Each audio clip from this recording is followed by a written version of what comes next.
વલસાડના Lilapor coastal highway પર રેતી ભરેલી ટ્રક યુવાન પર ફળી વળતા યુવાને ઘટના સ્થળે જીવ ગુમાવ્યો। તારીખ 4 મે શનિવારના રોજ સવારે 10 કલાકે બનેલી ઘટનાની મળતી માહિતી મુજબ વલસાડના લીલાપોર કોસ્ટલ હાઈવે પર એક રેતી ભરેલી ટ્રકે નોકરી પર જઈ રહેલા યુવાનને અડફેટે લેતા યુવાને ઘટના સ્થળે જીવ ગુમાવ્યો હતો।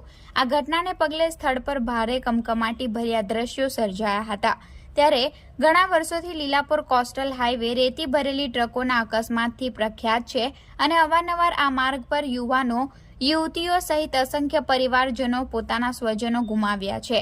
તેમ છતાં તંત્રના પેટનું પાણી હલતું નથી। ત્યારે આવા બેફામ રેતી ભરેલી ટ્રક હંકારનાર ટ્રક ચાલક વિરુદ્ધ કડકમાં કડક કાર્યવાહી થાય તેવી માંગ ઉઠવા પામી છે।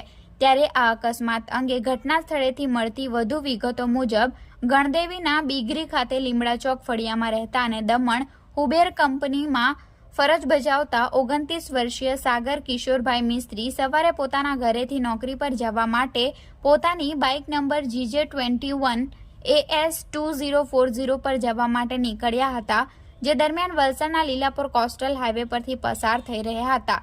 તે અરસામાં પાછળથી પૂરપાટ ઝડપે આવી રહેલી રેતી ભરેલી ટ્રકે સાગરભાઈને અડફેટે લેતા સાગરભાઈ હાઈવે પર પટકાયા હતા અને તેમના માથાના ભાગેથી રેતી ભરેલી ટ્રક નંબર GQO 0711 ફરી વળી હતી, જેમાં બાઇક સવાર યુવાને ઘટના સ્થળે જ પોતાનો જીવ ગુમાવ્યો હતો। આ બનાવને પગલે સેવાભાવી એમ્બ્યુલન્સ સાગર પટેલ ઘટના સ્થળે તાત્કાલિક દોડી આવ્યા હતા અને મૃતદેહનો કબજો મેળવી વલસાડ સિવિલ હોસ્પિટલમાં PM માટે ખસેડવામાં આવ્યા છે અને પોલીસે ટ્રક ચાલકની ધરપકડ કરી આગળની કાર્યવાહી હાથ ધરી છે।